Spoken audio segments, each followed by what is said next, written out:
भगवते वासुदेवाय।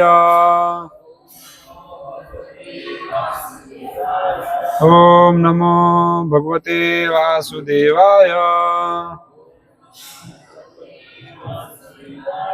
ओम नमो भगवते वासुदेवाय।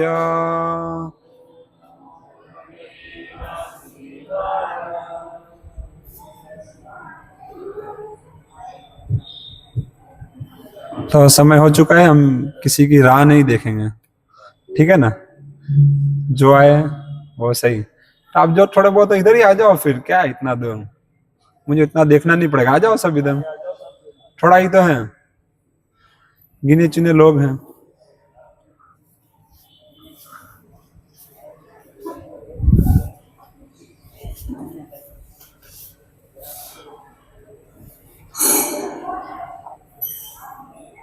ओम ज्ञानतिमिरान्धस्य ज्ञानाञ्जनशलाकया चक्षुरुन्मिलितं येन तस्मै श्री गुरुवे नमः। श्री चैतन्य मनोभीष्टं स्थापितं येन भूतले स्वयं रूप कदा मह्यं ददाति स्वपदान्तिकं। वन्देऽहं श्रीगुरो श्रीयुतपदकमलं श्रीगुरुन् वैष्णवांश्च। श्रीरूपं सागरजातं सगणरघुनाथं तं सजीवं साद्वैतं सावधूतं परिजनसहितं कृष्ण चैतन्य देवं श्री राधा कृष्ण पादान् सहगण ललिता विशाखान्वितांश्च। नमो विष्णुपादाय कृष्ण पृष्ठाय भूतले श्रीमते भक्ति वेदांत स्वामी निति नामिने। नमस्ते सरस्वते देवे गौरवाणी प्रचारिणे निर्विशेष शून्यवादी पाश्चात्य देशतारिणे। नमो विष्णुपादाय कृष्ण पृष्ठाय भूतले श्रीमते भक्ति विकास स्वामी निधि नामिने। जय श्री कृष्ण चैतन्य प्रभु नित्यानंद श्री अद्वैत गदाधर शिवासादि गौर भक्त वृंद। हरे कृष्णा कृष्ण कृष्ण हरे हरे, हरे राम राम राम हरे हरे। बरोबर नहीं, इसको थोड़ा और बाहर निकालो, ठीक है, लॉक कर दो क्योंकि आवाज कम जा रहा है ना। सही है, रहा हूँ ना जैसे ये वायर खींचा जा रहा है। एक मिनट, वो ठीक है, इसको निकालना अब उसको वापस घुमा के फिट करना पड़ेगा। ये ऐसा हो गया प्रो, ये ऐसा होना चाहिए। एक मिनट, वायर मत घुमाइए, पहले इसको खोलिए। ठीक है।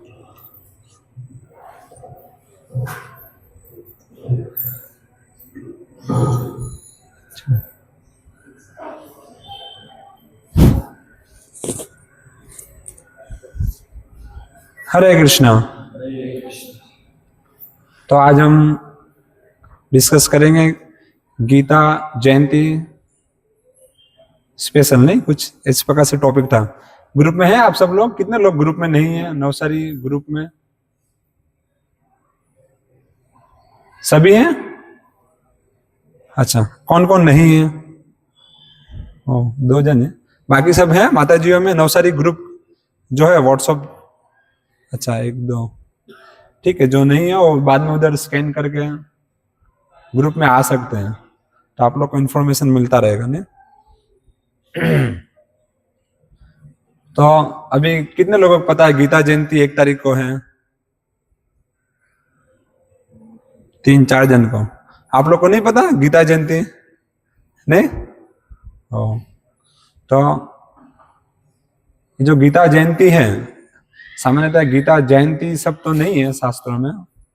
जयंती हम कहते हैं ना, गीता जयंती कह सकते हैं, लेकिन प्रभुपाद लिख रहे हैं भागवतम में एक जगह के जयंती शब्द जो है वो एक विशेष प्रकार का नक्षत्र, एक मुहूर्त का है, एक नक्षत्र का है। जब भगवान कृष्ण इस धराधाम पे अवतरित होते हैं तो उस समय वो जयंती नक्षत्र में इस प्रकार से आते हैं। इस प्रकार से कुछ बता रहे प्रभुपाद। तो हम ऐसे ही कहते रहते हैं ये जयंती वो जयंती। जयंती सिर्फ कृष्ण के लिए ही है, लेकिन अभी ऐसा प्रचलन है तो हम भी ऐसा कह देते हैं, ठीक है गीता जयंती। नहीं, ये आवाज आ रहा है सबको? मुझे लग रहा है स्पीकर का कुछ आवाज डाउन है, डाउन लग रहा है आपको? तो सही है, आ रहा है? अच्छा ठीक है। तो सामान्यतया जो इस्कॉन मूवमेंट है, जिसके संस्थापक आचार्य हैं शिल प्रभुपाद, नहीं, तो ये जो मूवमेंट है इसका बेस क्या है? भगवत गीता, श्रीमद् भागवतम, चैतन्य चैतामृत, ठीक है। लेकिन मुख्य है भगवत गीता, नहीं, मुख्य शिक्षा देते हैं भगवत गीता। आप देखोगे हर रविवार को जो क्लास होता है, तो क्लास में जो कुछ भी बताया जाता है वो भगवत गीता के माध्यम से बताया जाता है, नहीं, उसके अंदर कुछ एक श्लोक, विशेष श्लोक पे विशेष प्रवचन होता है। और भी बहुत सारे वैदिक ग्रंथ हैं, लेकिन मुख्यतः हम भगवत गीता पे ही प्रवचन करते हैं यहाँ पे संडे क्लास में, नहीं। तो क्यों ऐसा? क्योंकि जो भगवत गीता है वो सभी शास्त्रों का क्या है? सार है, नहीं। जो अलग अलग शास्त्र हैं, वेद, उपनिषद, वेदांत सूत्र, पुराण, इतिहास, नहीं, तो सबका जो सार है वो है भगवत गीता। क्योंकि हम इतना सब कुछ नहीं पढ़ सकते हैं, हमारे पास इतना समय नहीं है, इसलिए जो भगवत गीता है भगवान ने हमको दे दिया, भाई सर्व उपनिषदो गाओ दोग्धा गोपालनम। सब उपनिषद गाय रूप में है और दोग्धा गोपाल नंदन, भगवान कृष्ण गोपाल नंदन, इस प्रकार से वो उसका जो सार है वो इसमें दे रहे हैं, नहीं। तो भगवत गीता क्या है? सार, सब शास्त्रों का सार है। तो कितना इजी है, देखो आप कितने से हमारे वैदिक ग्रंथ देखेंगे तो ऋग्वेद में 1 करोड़ श्लोक हैं, कितनी सारी शाखाएं हैं। फिर अलग अलग इस प्रकार से वेद, उपनिषद, तो कितना खरब श्लोक हो जाएगा, हम पढ़ भी नहीं सकते पूरे जीवन भर, समझना तो दूर की बात है। और ऊपर से वो जो वेदों का जो संस्कृत है वो सामान्य जो संस्कृत है उससे अलग है, नहीं, तो कौन उतना पढ़ पाएगा, समझ पाएगा। इसलिए भगवान ने एकदम सिंपल संस्कृत में पूरा सार दे दिया। तो कितने लोगों के पास है इसमें की भगवत गीता? अच्छा, और कितने लोगों के पास नहीं है? आपके पास नहीं है? ओ, उनके पास। और बाकी सबके पास है इसमें की भगवत गीता? चलो बढ़िया है। तो कोई बताना चाहेगा इसमें कितने अध्याय आते हैं भगवत गीता में? ऐसे हाथ ऊपर कर सकते हैं, कोई बताना चाहेगा भगवत गीता में कितने अध्याय होते हैं? क्या माता जी को एक ही जन को पता है, बाकी सब क्या 2, 4? प्रभु जियों में? इतना सिंपल प्रश्न है, नहीं? 18 अध्याय, हाँ ठीक है। और कितने श्लोक हैं? 700। अच्छा, तो ये भगवत गीता के जो अध्याय हैं, कितने लोगों को नाम याद है? पहला अध्याय का नाम, दूसरा अध्याय का नाम, ऐसे कितने लोगों को याद है? कितने लोग पढ़ते हैं इसमें से रोज भगवत गीता? कितने लोग पढ़ते हैं? 1, 2, चलो बढ़िया है। और कितने लोगों को पूरा चैप्टर का नाम याद है? जैसे फॉर एग्जांपल अध्याय 1 कुरुक्षेत्र की युद्ध भूमि में सैन्य निरीक्षण, ठीक है। तो अध्याय 2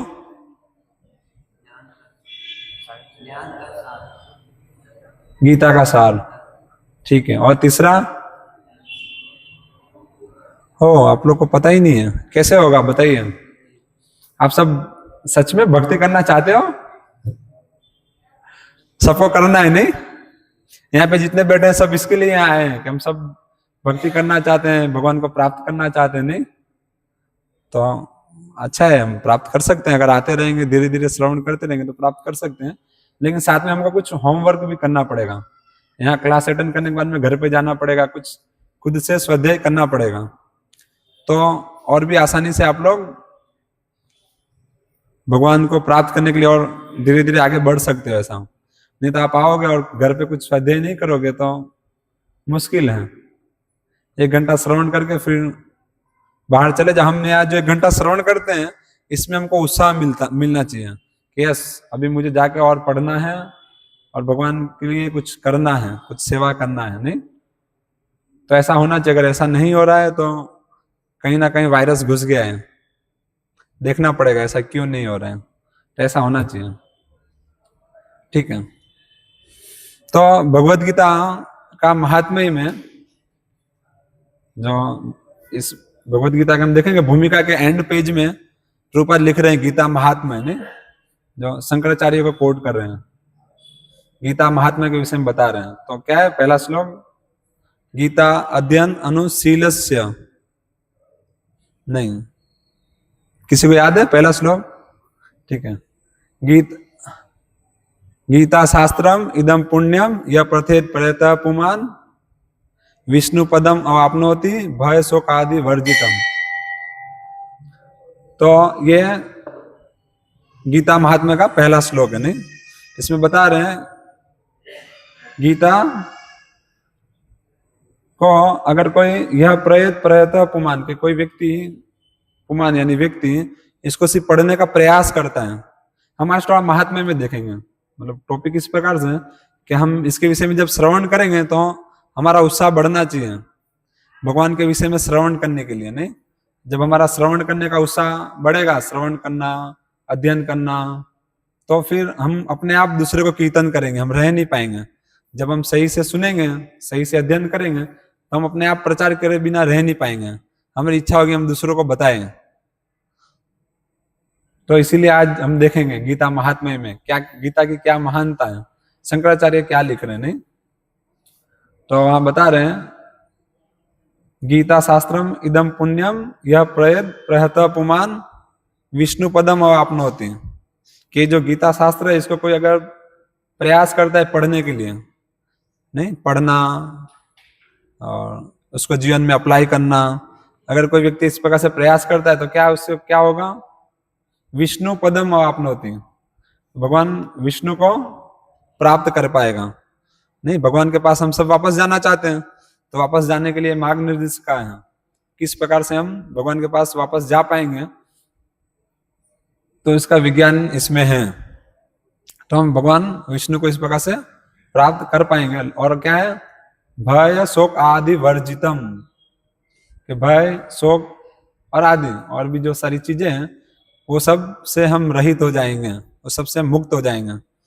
तो प्रश्न ये है कि हम सब भय से मुक्त हो जाएंगे, लेकिन क्या वर्तमान में हम लोग भयभीत हैं? क्या हमको भय है कि हमको भय से मुक्त होना है? ऐसा किसी को फील हो रहा है कि हम भयभीत हैं? ऐसा हमको तो कोई भय नहीं है, नहीं? हम तो बिंदास घूमते हैं। रात को 10 बजे 12 बजे भी रोड पे घूमना हो तो क्या, कहाँ भय है? भय है किसी को? लेकिन यहाँ शंकराचार्य कहें भय शोक आदि वर्जितम, हम भय से मुक्त हो जाएंगे। तो अभी हमारी स्थिति कैसी है, अभी मुझे बताना पड़ेगा भय क्या है, क्योंकि हम भय को भी भयभीत कर चुके हैं, हम वो भी भूल चुके हैं भय क्या है, नहीं? तो अभी हम उसके ऊपर पहले डिस्कस करना पड़ेगा भय क्या है और फिर कैसे हम भय से मुक्त हो सकते हैं। तो भय क्या है? भय है हर किसी को है। जैसे एक छोटा बच्चा भयभीत है कि अगर मैं क्लास नहीं जाऊंगा, स्कूल में नहीं जाऊंगा तो एग्जाम में नहीं दे पाऊंगा, पास नहीं हो पाऊंगा, नहीं? उसको डर है, इसीलिए वो सुबह उठ के स्कूल जा रहा है, ट्यूशन जा रहा है, अपना होमवर्क कर रहा है। क्यों कर रहा है? क्योंकि डर है, नहीं?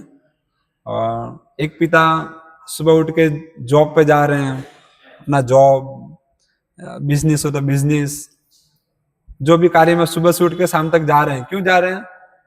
क्योंकि डर है, अगर नहीं जाएंगे तो पैसा कहाँ से आएगा, हमारी गृहस्थी कैसे चलेगी, तो डर है, नहीं? फिर एक गृहिणी को डर है कि अगर मैं अच्छे से कार्य नहीं करूंगी घर में तो मेरी सासू मुझे बोलेगी, इसको डर है। सासू को डर है कि कहीं मेरी बहू छोड़ के ना चली जाए, कहीं कैसे कितना सब न्यूज में होता रहता ना, इसको मार दिया, सासू ने बहू को मारा, बहू को सासू ने मारा, क्या क्या सब देखने को मिलता है। तो वो लोग देख देख के डरते रहते हैं कहीं मेरे साथ ऐसा ना हो जाए, तो वहां वो डर है। फिर एक स्त्री को डर है, पहले तो एक बालिका को डर है कि क्या पता उसको अच्छा वर मिलेगा कि नहीं, कहीं ऐसा ना हो उसको जैसा चाहिए वैसा ना मिले, उसको ये डर है। एक युवान को डर है कि क्या पता मैं इतना सब कुछ तो कर रहा हूं, मैं इतना 15 साल 20 साल से पढ़ाई कर रहा हूँ, जॉब के लिए तैयारी कर रहा हूँ, लेकिन मुझे जैसा चाहिए वैसी स्त्री मिलेगी कि नहीं, नहीं, तो उसको भी डर है, इसीलिए वो लगा पड़ा है कार्य में। फिर और किसको किसको डर है? एक सुंदर व्यक्ति को डर है कि कहीं वो कुरूप ना हो जाए, इसलिए अपनी सुंदरता बनाए रखने के लिए हमेशा कार्यरत रहता है, नहीं। एक कुरूप व्यक्ति को डर है कि कहीं उसको लोग मजाक ना उड़ाएं, डर है ना उसको, तो लगा पड़ा है वो भी कार्य में। वैसे आप देखो इतना सब ब्यूटी पार्लर चल रहा है, नहीं, नवसारी में कितनी सारी ब्यूटी पार्लर है, पता है आप लोगों को? अब गिनती नहीं कर पाओगे, 50 तो होगा, नहीं, 50 के ज्यादा, कितना होगा? 50 से ज्यादा, 150 होगा। ओ, इतना तो नहीं होगा, इतना होगा माता जी लोग, इतना होगा 150 ब्यूटी पार्लर होगा, नहीं? तो क्यों चल रहा है ब्यूटी पार्लर, क्यों चल रहा है इतना? क्योंकि डर है कहीं मैं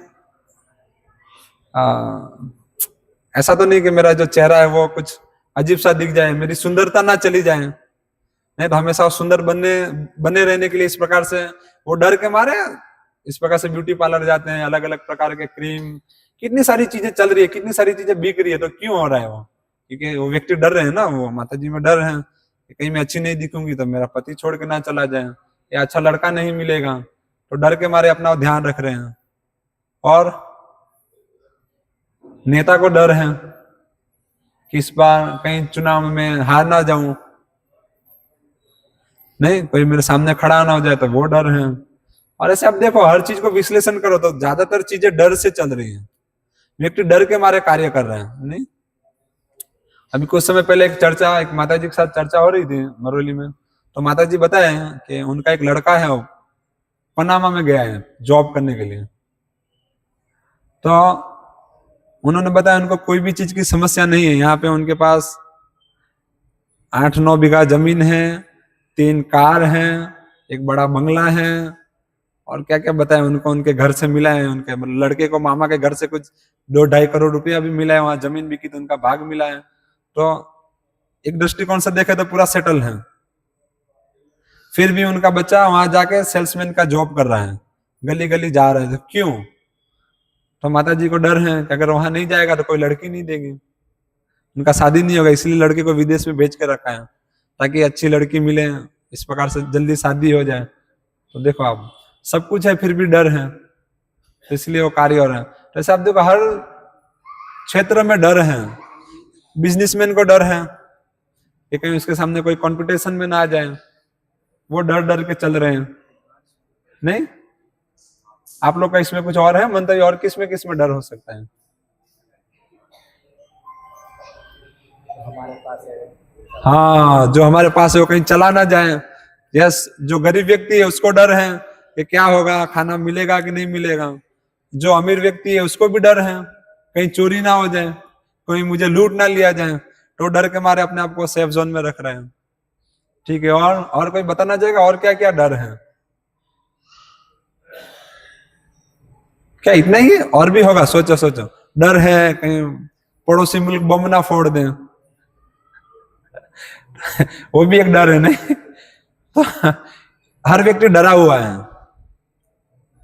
तभी तो कार्य कर रहे हैं ना, बिना डरे क्यों करेंगे? और भी बहुत कुछ है, अगर हम चर्चा करें डर तो इसके ऊपर कितनी चीजें चलेगी। तो अगर हम भगवत गीता पढ़ेंगे तो ये भय शोक से मुक्त होंगे। क्यों, कैसे मुक्त होंगे? क्योंकि हम अभी डर इसलिए रहे हैं क्योंकि हम अपनी स्वाभाविक स्थिति में नहीं है। नहीं, हमको ये सब डर क्यों लग रहा है? सबसे ज्यादा डर तो मृत्यु का सबको, नहीं, मृत्यु, बुढ़ापा, बीमारी, ये सब तो हमने पॉइंट लिया ही नहीं, ये भी है कि मृत्यु का डर तो सबको ही है, बुढ़ापा का डर है। इसीलिए तो देखो व्यक्ति 40 साल 50 साल का हो जाते हैं फिर भी बाल काला कराते हैं, कि वो सफेद दिखता है तो ऐसा लगता है वो जाने का समय आ गया, तो नहीं, अभी नहीं जाना, डर है तो उसको काला कराते हैं। ऐसे आप देखो अलग अलग डर के मारे चीजें हो रही है, कर रहे हैं, नहीं, हर कोई डर रहा है। तो डर इसीलिए रहे क्योंकि हम अपनी स्वाभाविक स्थिति में नहीं है। भागवतम कह रही है कि भयम द्वितीय अभिनिवेश तस्यात् जीवर विपर्य स्मृति, कि हम अभी विपरीत स्थिति में है, इसलिए हमको डर है। हम अपने स्वाभाविक स्थिति में नहीं है। जीव का जो स्वाभाविक स्थिति होना चाहिए वो स्वाभाविक स्थिति अभी हमारी नहीं है। हम अभी एक ऐसी स्थिति में फंसे हुए हैं जो हमारी स्थिति से विपरीत है। हमारी स्थिति क्या है? जो हम देखते हैं भगवत गीता में कि जो आत्मा है उसका ना कभी जन्म होता है, ना कभी मृत्यु होती है, ना उसको नैनम छिंदन्ति शस्त्राणि, ना उसको काटा जा सकता है, ना पिघलाया जा सकता है, ना उसको जलाया जा सकता है। नहीं तो वो अजो नित्य शाश्वत एवं पुराण, वो शाश्वत है, उसका आदि अंत नहीं है। ये हमारी स्वाभाविक स्थिति है कि जहां जन्म नहीं है, मृत्यु नहीं है, बुढ़ापा नहीं है। आत्मा में ऐसा कुछ भी नहीं है। जो हम हैं, आत्मा मतलब हम जो खुद हैं, लेकिन अभी हम जो खुद हैं उसकी एक अलग पहचान बना के रखे हैं। अभी हमने हमारी पहचान किससे कर दिया है? शरीर से। अभी हम अपने आप को शरीर से पहचान रहे कि मैं ये मगन भाई हूं, कि छगन भाई हूं, कि मैं ये माता जी हूं, मैं ये पुरुष हूं, मैं स्त्री हूं, मैं ये हूं। तो हम ऐसे अस्वाभाविक स्थिति में, जो हमारी वास्तविक पहचान नहीं है, हमने उसको अपनी पहचान बना ली है। तो हम अपने स्वाभाविक स्थिति में नहीं है, इसीलिए हम लोग डर रहे हैं। नहीं, इसलिए डर रहे हैं ना, नहीं तो डर है कहां? डर जैसा कुछ भी नहीं है। अगर हम अपनी स्वाभाविक स्थिति में हो तो आत्मा के लिए तो क्या ही डर है? कोई डर नहीं है। तो ये ज्ञान हमको भगवत गीता से प्राप्त होता है। नहीं, इसलिए भय शोक आदि वर्जितम, कि वो भय, हम भय रहित हो जाएंगे जब हम समझेंगे कि मैं ये शरीर नहीं, मैं आत्मा हूं। और जब हम आत्मा को समझेंगे मैं आत्मा हूं, तो आत्मा किसका अंश है? परमात्मा, भगवान कृष्ण। नहीं, ममेवांश जीवलोक, हम भगवान के अंश हैं।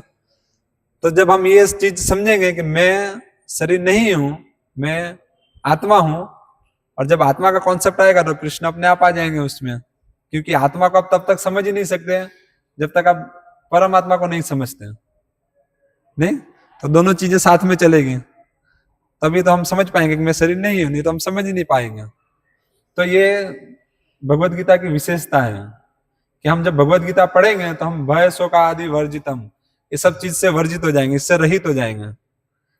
तो हम सब होना चाहते हैं, हर कोई अभी भयभीत है, हर कोई इससे मुक्त होना चाहते हैं।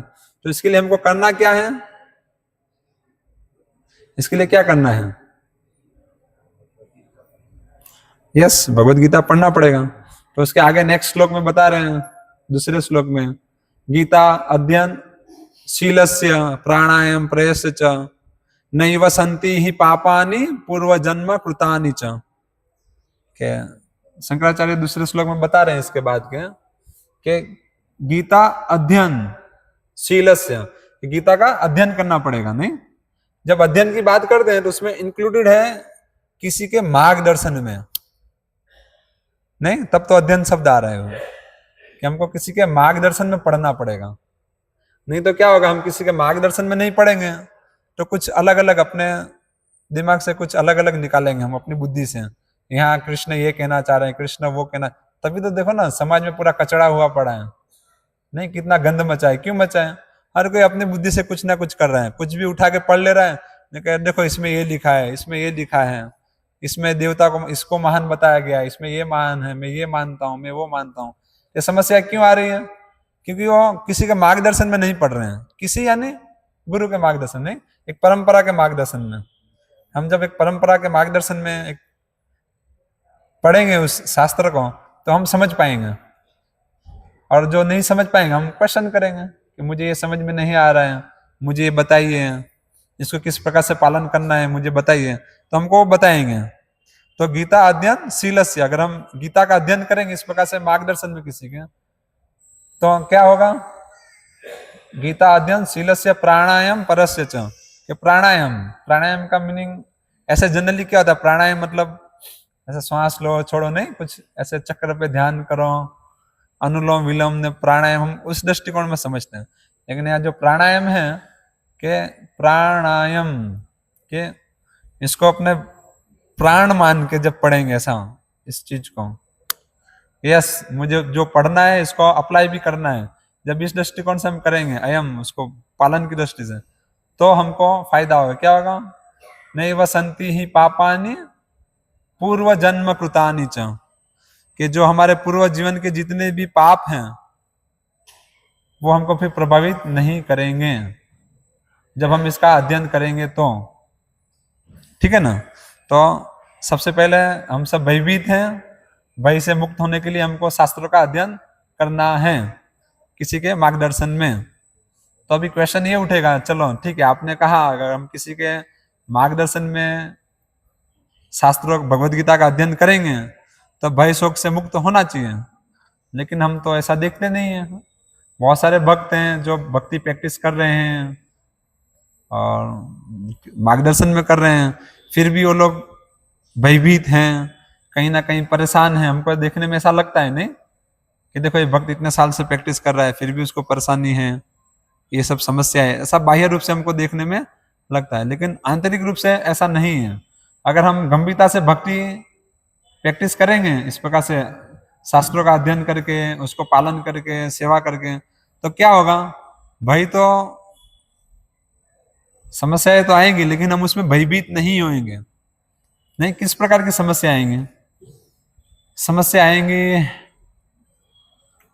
भक्ति में हम जैसे जैसे आगे जाएंगे वैसे वैसे हमारे अनर्थ हमारे सामने आएंगे। नहीं, हमारे जो बहुत सारे अनर्थ हैं वो हमारे सामने आएंगे। अनर्थ मतलब बैड हैबिट, जो हमारे गलत आदतें हैं वो हमारे सामने आएंगे और फिर हम उसके साथ झगड़ेंगे कि नहीं ये गलत है। जैसे सुबह लेट उठना वो गलत है, हमको सुबह कम से कम 4 बजे तक उठना है शास्त्रों के मार्गदर्शन में, कि भाई सुबह कम से कम 4 बजे तक उठना है, लेकिन हम नहीं उठ पा रहे हैं।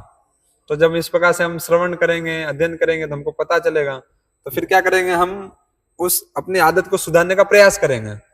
तो जब प्रयास करेंगे तो क्या होगा? कई बार हमको सफलता मिलेगी और कई बार सफलता नहीं मिलेगी। तो जब सफलता नहीं मिलेगी तो हम क्या होंगे? हम डरेंगे, क्या होगा, मैं कर पाऊंगा कि नहीं, मुझसे हो पाएगा कि नहीं, ऐसा हमको डर आएगा। और जैसे जैसे हमारे अनर्थ निकलते जाएंगे, हमारी अनर्थ निवृत्ति जब होगी तो वैसे वैसे डर और भी बढ़ेगा। क्यों? अरे मेरे में तो ये दुर्गुण है, मुझे कोई बोल ना दे, ऐसे टोक ना दे। अगर हम हमारी सही मानसिकता नहीं होगी तो इस प्रकार से हमारा डर और बढ़ते जाएगा। और दूसरा भी है कि भक्ति में जितनी समस्याएं आएंगी उतना ही हम और प्रगति करते जाएंगे। अगर हम शास्त्रों का अध्ययन करते हैं, भक्तों का संग करते हैं और सेवाएं करते हैं तो समस्याएं हमको क्या आनंद देगी? ऐसा होता है? समस्या आनंद देता है? मुश्किल है। नहीं, समस्या किसको आनंद देता है? दुख किसी को आनंदमय है? दुख कोई चाहता है मुझे दुख दे, दुख मिले? ऐसा हम लोग नहीं चाहते ना। अभी वर्तमान में हम लोग क्या चाहते हैं? सुख, शांति और ऐश्वर्य, यश, ये सब चीजें चाहते हैं ना, कि हम सुखी हो जाएं, हम ये हो जाएं, हम सब ये चाहते हैं। तो यही समस्या है, क्योंकि हम यहाँ पे सुखी होना चाहते हैं, यही समस्या है। तो यही प्रमाण है कि हम अध्ययन नहीं कर पा रहे हैं सही से, क्योंकि हम जब अच्छे से अध्ययन करेंगे शास्त्रों का तो हमको पता चलेगा भगवद गीता के माध्यम से कि यस, ये जो जगत है कैसा है? दुखमय है, दुखालयन है, यहाँ पे दुख ही दुख है, तो यहाँ पे सुख है नहीं। तो हम जब अध्ययन करेंगे तो हमको ये पता चलेगा, तो हम फिर उसके लिए प्रयास करना बंद कर देंगे। और अगर हम अध्ययन नहीं कर रहे हैं, इस प्रकार से सेवा में नहीं इंक्लूड हो रहे हैं, तो हम यहाँ सुखी होने का ही प्रयास करते रहेंगे कि यस मुझे सुखी होना है। तो हमको हमारे लिए क्या होगा? फिर जो दुख है वो दुख रहेगा। लेकिन अगर हम सही से श्रवण कीर्तन करेंगे तो हमको पता चलेगा ये जो दुख है ये दुख हमको भक्ति में बहुत आगे ले जाएगा। इसीलिए तो कुंती महारानी प्रार्थना कर रही है कि मुझे दुख दो, नहीं कि मुझे जितना आप दुख दोगे उतना ही मुझे आपका स्मरण होगा और आप हमारे साथ रहोगे, तो मुझे दुख चाहिए। ये भक्ति में हम जैसे एडवांस करेंगे तो वैसे वैसे हम दुख चैलेंज को और स्वीकारेंगे। हमारे लिए वो फिर कैसा होगा? वो भय शोक आदि वर्जितम नहीं हो, वो बाह्य रूप से दुख जैसा होगा लेकिन वो दुख नहीं होगा। वो दुख में हमको क्या होगा, हम भगवान की सेवा और शरण शरण और ज्यादा ग्रहण कर पाएंगे। क्योंकि अगर दुख नहीं होगा तो हमारी स्थिति कैसी है, हम सब चतुर्विधा भजनते माम में आते नहीं, जन्नो सुकृति नो अर्जुन अर्थु अर्थार्थी जिज्ञासु, तो हम सब दुखी हैं इसीलिए आ रहे हैं। नहीं तो क्या होता है, कुछ मतलब सभी तो ऐसे नहीं होते, लेकिन कुछ इस प्रकार से भी होते हैं कि यहाँ अपना दुख लेके आते हैं, अपना दुख रोते हैं, और वो दुख में से उनको निवारण मिल जाता है तो फिर वो चले जाते हैं। तो सबकी ये स्थिति नहीं है, लेकिन फिर भी ज्यादातर लोग की ये स्थिति होती है कि भगवान के पास अपना दुख लेके आते हैं, दुख का निवारण लेके चले जाते हैं। लेकिन वास्तविक में होना किस प्रकार से होना है कि वो जो दुख है, उस दुख में हम और भी ज्यादा भक्ति कर पाएंगे, और भी ज्यादा शरण ग्रहण कर पाएंगे। तो हमको वो दुख और मांगना है कि मुझे और वो दुख मिलना चाहिए। हमारी मानसिकता इस प्रकार से होगी, जब हम भक्ति में धीरे धीरे आगे बढ़ेंगे तब। नहीं तो दुख आएंगे और हम भयभीत नहीं होंगे। जब हम इसका गीता का अध्ययन करेंगे तब किस प्रकार के दुख आएंगे, तो जिसकी जिस प्रकार की शरणागति होगी, मतलब जो जिस प्रकार से भगवान के पास जाना चाह रहा है उसको उस प्रकार से दुख आएंगे, उस लेवल का शुद्धिकरण के लिए दुख आएंगे। जैसे 5 पांडव हैं, 5 पांडव भगवान के महान भक्त हैं, नहीं तो उनकी महानता प्रकट करने के लिए भगवान इस प्रकार से उनको और भी ऐसे ऐसे सिचुएशन में डालते हैं कि वो अपने आचरण से करके बताएं ऐसा कि देखो एक भक्त को इतने सब दुख आते हैं, फिर भी उस दुख में उसकी भक्ति कम नहीं होती, भगवान के प्रति श्रद्धा कम नहीं होती, उल्टे श्रद्धा और भक्ति बढ़ती है। तो अपने आचरण से करके दिखाएं। क्योंकि हम तो क्या है, किसी को देखते हैं तभी कर पाएंगे ना, वो करता है तो हम कर पाएंगे। सामान्यतः हम देख के समझते हैं, हमारी स्थिति ये है, देख के या सुन के, पढ़ के समझना थोड़ा मुश्किल है। तो भगवान इस प्रकार से अपने भक्तों के द्वारा कर आके भी दिखाते हैं। नहीं जैसे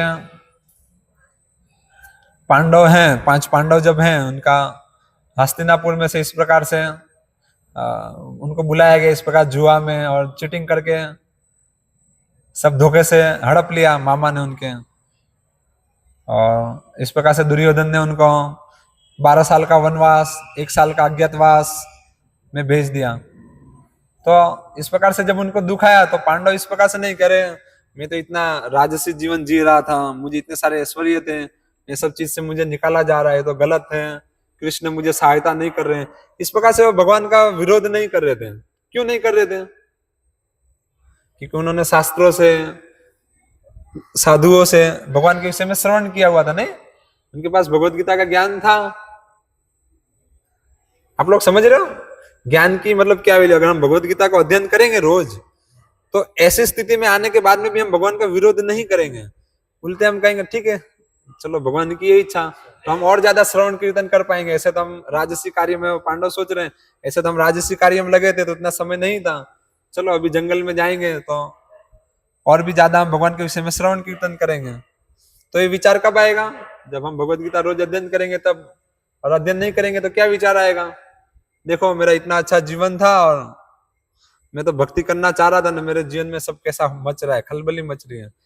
हमारा जैसे एक व्यक्ति यहाँ कह रहे थे कि बोले हम जब से मैं भक्ति में आ रहा हूँ मंदिर में, तो मेरा धंधा डाउन जैसा हो रहा है। मैं कहा अच्छा कुछ और समस्या होगी, देखो आप भक्ति में आने से धंधा डाउन हो रहा है, ऐसा वो कह रहे थे।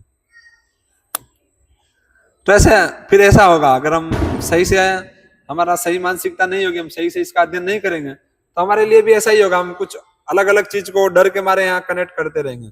ओ मैं ये कर रहा हूँ इसीलिए नहीं हो पा रहा है, मैं भगवान की भक्ति करना चाह रहा हूँ इसलिए मुझे मेरे समाज वाले, घर वाले, पड़ोसी और ये लोग मुझे इतना मेरे प्रति ध्यान नहीं दे रहे, मुझसे इतना संबंध नहीं बना के रख रहे हैं।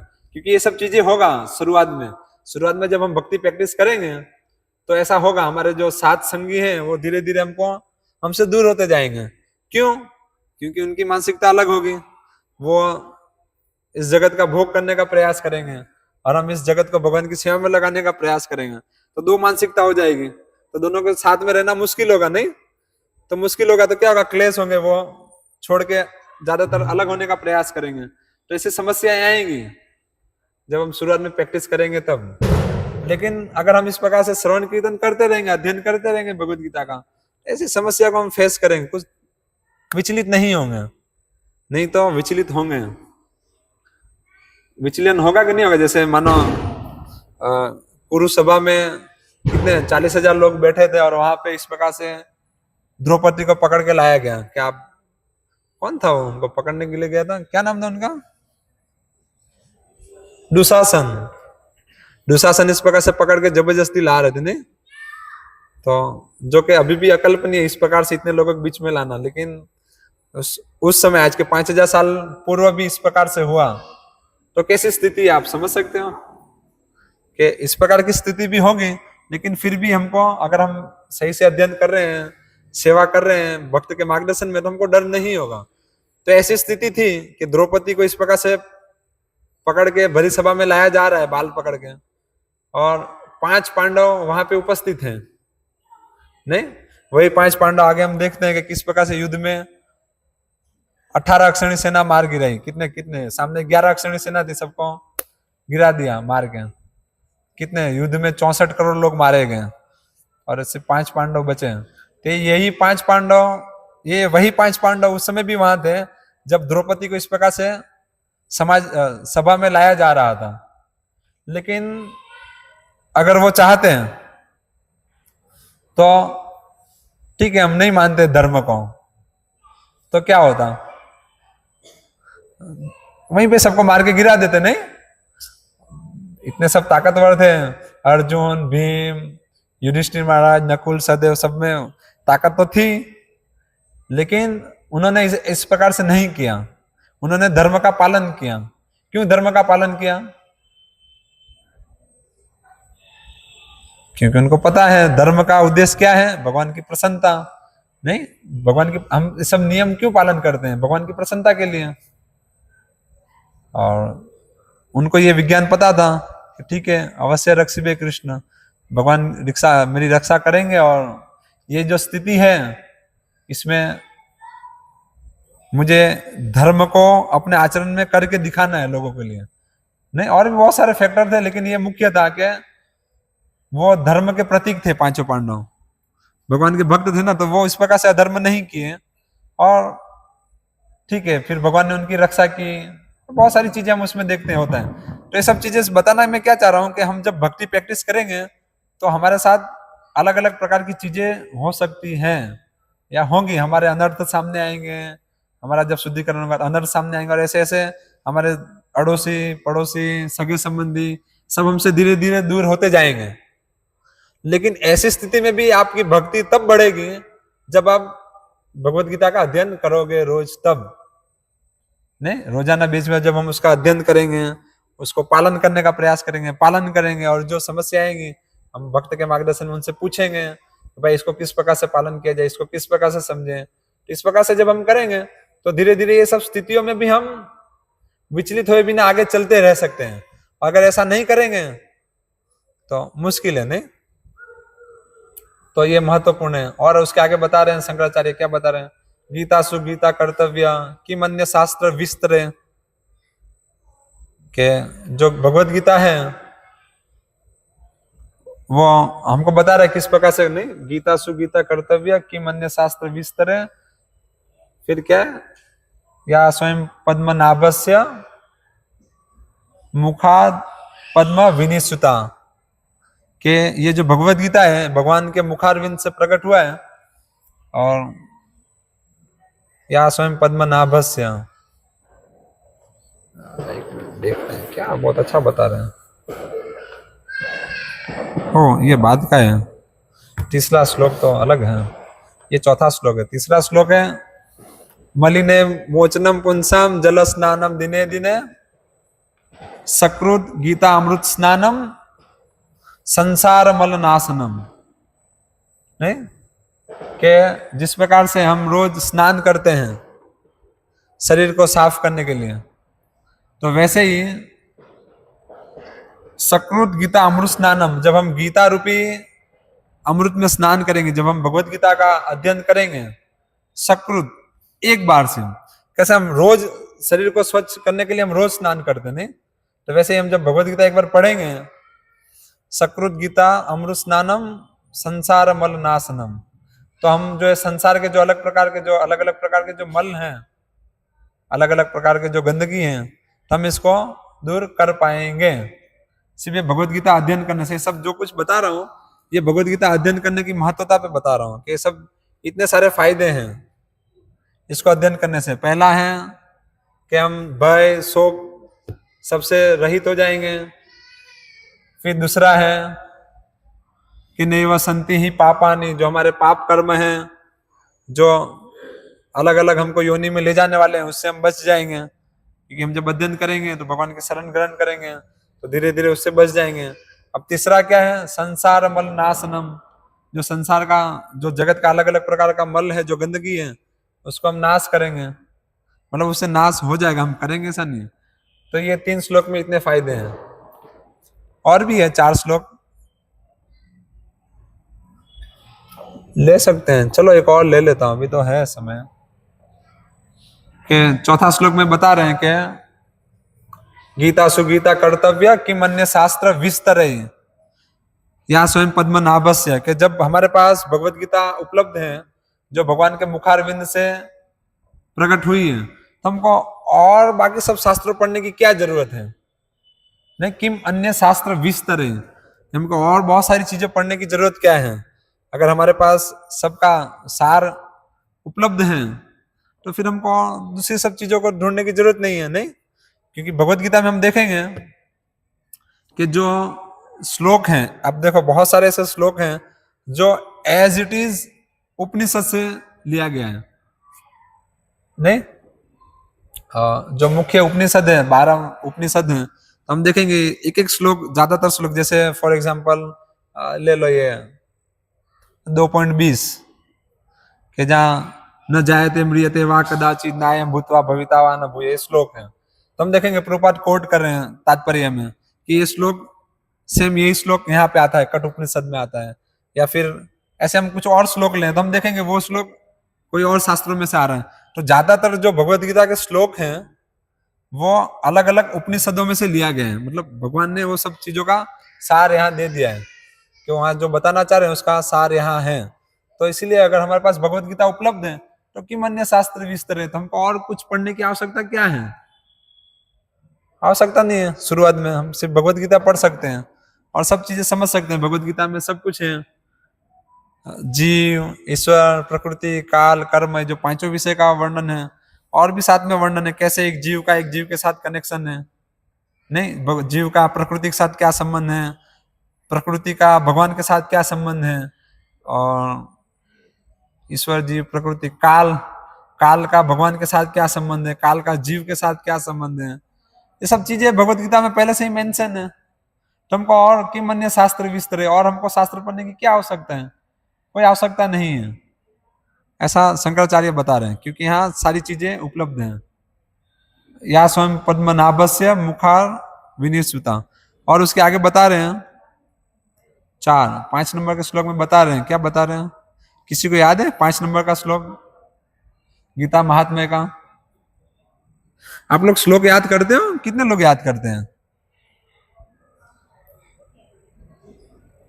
ओ, मुझे लग रहा है आज आप लोग को ज्यादा वो लग रहा है, नहीं भारी लग रहा है, कुछ ऐसा हो सकता है, मुझे ऐसा लगा कुछ नए दिख रहे हैं इसलिए।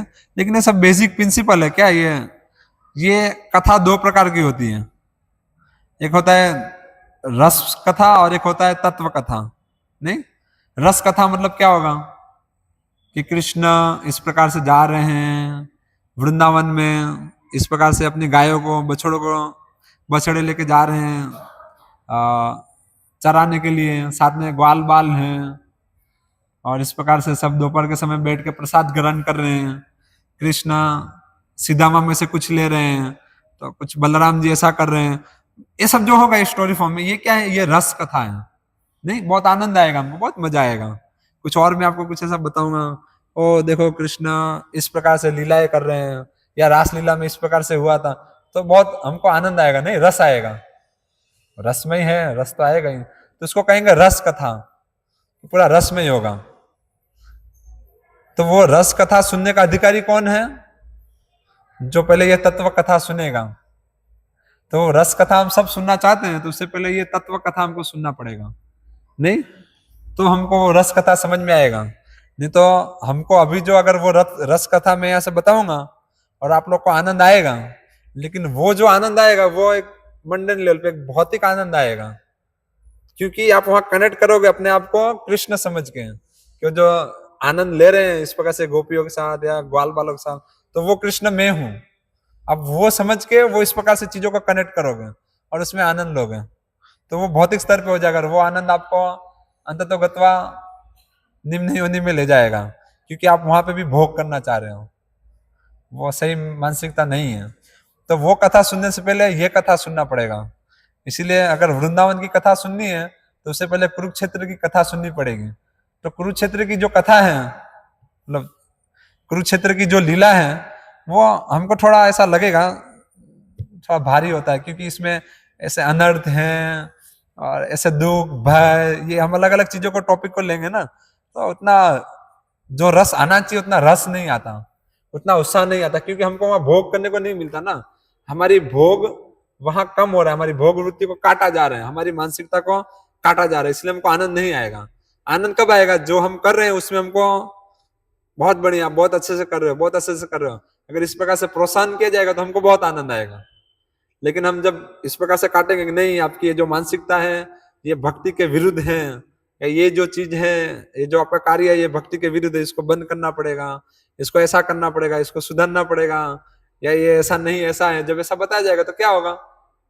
उतना रस नहीं आएगा, क्योंकि हमारी मानसिकता कट रही है ना, हमारे अनर्थ को सामने निकाल के काटा जा रहा है, उतना रस नहीं आएगा।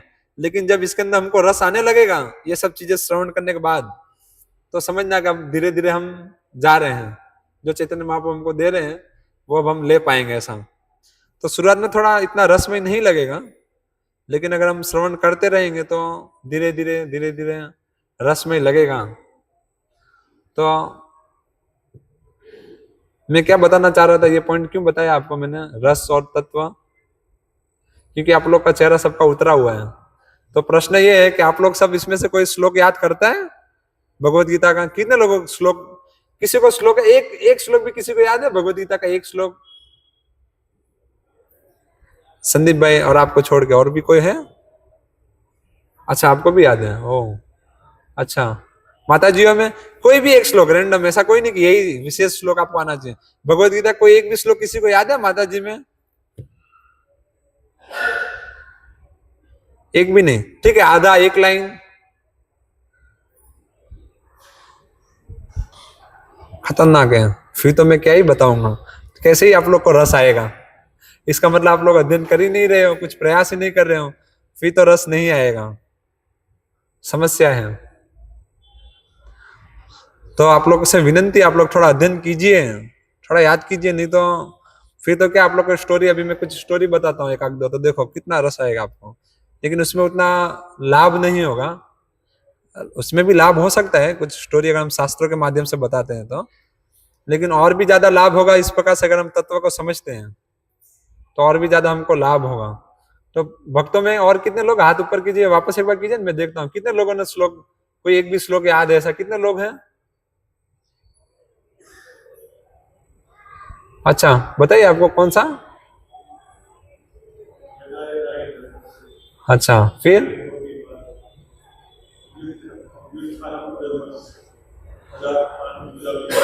ओ बढ़िया है। उसका अनुवाद?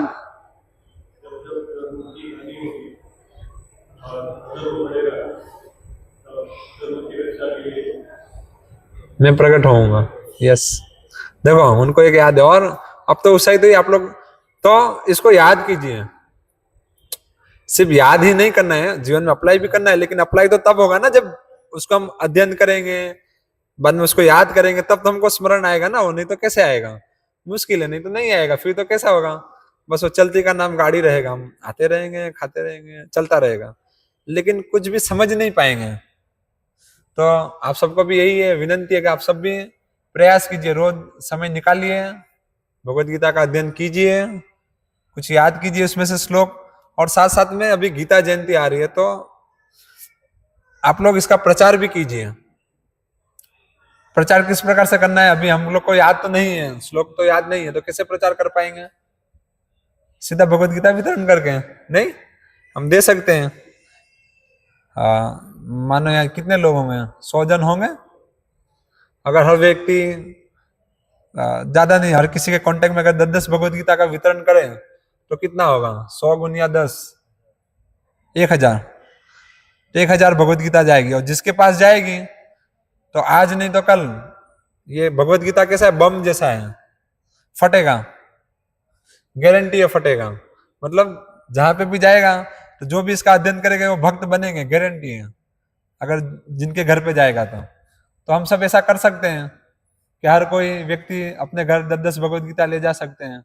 नहीं, अपने सगे संबंधी, पड़ोसी, मित्र, इन सबको हम वितरण कर सकते हैं, इन सबको दे सकते हैं। तो आप लोग देखो, अभी गीता जयंती 1 तारीख को है, तो तब तक आप लोग अपने आप को तैयार करो, मुझे कुछ करना है भगवान की सेवा के लिए। तो अच्छा है, इस प्रकार से लाभ लो। और भी जो कुछ बाकी है मैं नेक्स्ट पार्ट में लूंगा, क्योंकि थोड़ा डाउन है, तो नेक्स्ट टाइम इस पॉइंट को हम और भी थोड़ा विस्तार से देखेंगे, जो अभी विस्तार से नहीं देखे हैं उसको। ठीक है? हरे कृष्णा हरे कृष्णा हरे कृष्णा कृष्णा कृष्णा हरे हरे, हरे राम राम राम हरे हरे। तो किसी का कुछ प्रश्न है तो पूछ सकते हैं। कोई कुछ पूछना चाहेगा?